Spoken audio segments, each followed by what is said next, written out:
काल रात्री आपण पाहिलं असेल, शिवसेना पक्षप्रमुख उद्धव ठाकरे हे हजारो शिवसैनिकांसह हुतात्मा चौकात गेले आणि त्यांनी अभिवादन केलं हुतात्म्यांना, महाराष्ट्रातील लढ्यातल्या सर्व योद्ध्यांना। ही लढाई पुन्हा नव्याने सुरू झाली आहे। महाराष्ट्राचं अखंडत्व, महाराष्ट्राचं वैभव टिकवण्यासाठी दिल्लीवरून मोदी आणि शहा यांच्या स्वाऱ्या औरंगजेबाप्रमाणे महाराष्ट्रावर होत आहेत आणि त्यांच्यापासून महाराष्ट्राचं रक्षण करण्याची जबाबदारी ही पुन्हा एकदा आपल्या सगळ्यांवर पडलेली आहे। काही भटकते आणि काही वखवकलेले आत्मे महाराष्ट्राचे लचके तोडण्यासाठी किंवा महाराष्ट्र कमजोर करण्यासाठी महाराष्ट्राच्या आभाळात फडफडतायत। महाराष्ट्राच्या हक्काचे, अधिकाराचे लचके तोडतायत।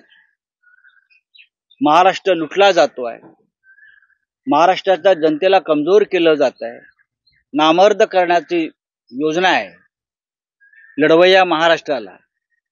आणि शिवसेना जोपर्यंत ते ठामपणे उभी आहे तोपर्यंत त्यांना शक्य नाही। म्हणून या लोकांनी शिवसेना तोडली, शरद पवार यांचा पक्ष तोडून त्यांना कमजोर करण्याचा प्रयत्न केला। पण ह्या वेळेला काँग्रेस असेल, शिवसेना असेल, राष्ट्रवादी असेल, ती महाराष्ट्राच्या स्वाभिमानासाठी ठामपणे उभी आहे आणि लढेल।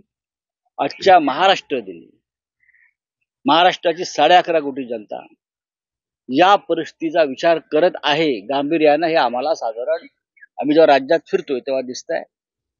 नरेंद्र मोदी आणि अमित शहा यांनी महाराष्ट्र कमजोर करण्याचा, तोडण्याचा किती प्रयत्न केला तरी त्याआधी त्यांनी संभाजीनगरमधील औरंगजेबाची कबर पाहून यावी आणि 105 हुतात्म्यांचं, 107 हुतात्म्यांचं स्मारक जे फोर्टला आहे ते सुद्धा पाहून यावं।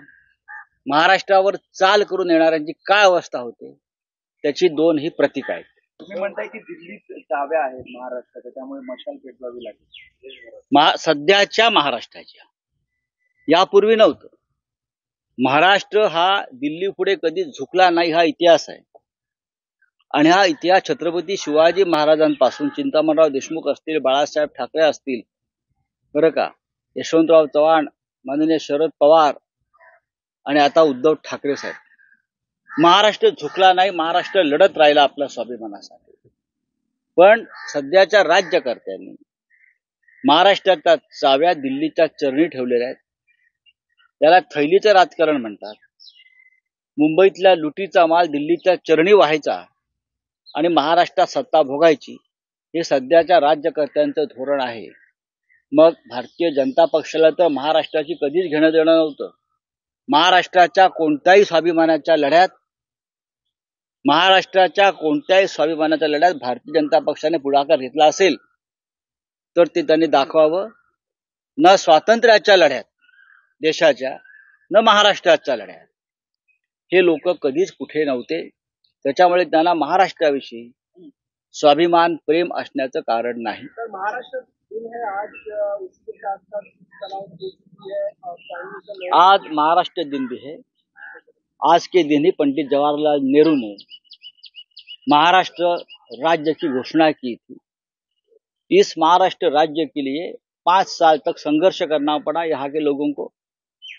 107 लोगों का बलिदान हुआ है इस महाराष्ट्र राज्य के लिए। हमारे पूर्वजों ने बलिदान किया है, उनका स्मारक जाकर देखिए, हुतात्मा स्मारक जिसे हम कहते हैं। लेकिन आज भी वो संघर्ष खत्म नहीं हुआ है। आज जो दिल्ली में लोग बैठे हैं, जो लॉबी बैठी है, व्यापारी लॉबी, वो आज भी महाराष्ट्र और मुंबई को कमजोर करना चाहते हैं। और आप भी उसी मूड में है लड़ने के, महाराष्ट्र बचाने के लिए। चाहे शरद पवार साहब हो, चाहे उद्धव ठाकरे साहब हो। ये इतिहास है छत्रपति शिवाजी महाराज के जमाने से कि महाराष्ट्र कभी दिल्ली के सामने झुका नहीं, न बिका है कभी महाराष्ट्र। कुछ लोग चाहते हैं कि महाराष्ट्र बिकाऊ बने, झुकाऊ बने, लेकिन जब तक यहाँ शिवसेना है और शरद पवार जैसे नेता है, उद्धव ठाकरे साहब जैसे नेता है, तब तक ये महाराष्ट्र ना झुकेगा दिल्ली के सामने, ना कभी बिकेगा। एकनाथ शिंदेंनी आपल्याकडे ठेवण्यासाठी प्रयत्न केले, त्याला कुठे यश मिळालेलं पाहायला मिळतंय. यामिनी जाधव, रवींद्र वायकर हे मुंबईच्या 2 जागा आणि आणखी 2 जागा नाशिक आणि पालघर या सुद्धा त्यांना मिळतील. मला त्याच्याविषयी चर्चा करायची नाही. तो शिवसेना फडणवीस गट आहे. शिवसेना फडणवीस गटानं महाराष्ट्रातल्या किती जागा ते लढतात त्याच्याकडे माझ्याकडे नक्की आकडा नाही. 12-13 काहीतरी आकडा. माझे सहकारीच उमेदवार आहेत यामिनी नाही जाधव आणि- प्रश्न असा आहे की शिवसेना जी आहे बाळासाहेब ठाकरेंनी स्थापन केलेली उद्धव ठाकरे यांच्या नेतृत्वाखाली ती शिवसेना सातत्यानं महाराष्ट्रात 21-22 जागा लढत आली लोकसभेत आणि तो आमचा आकडा कायम आहे हे आपण पाहिलं असेल.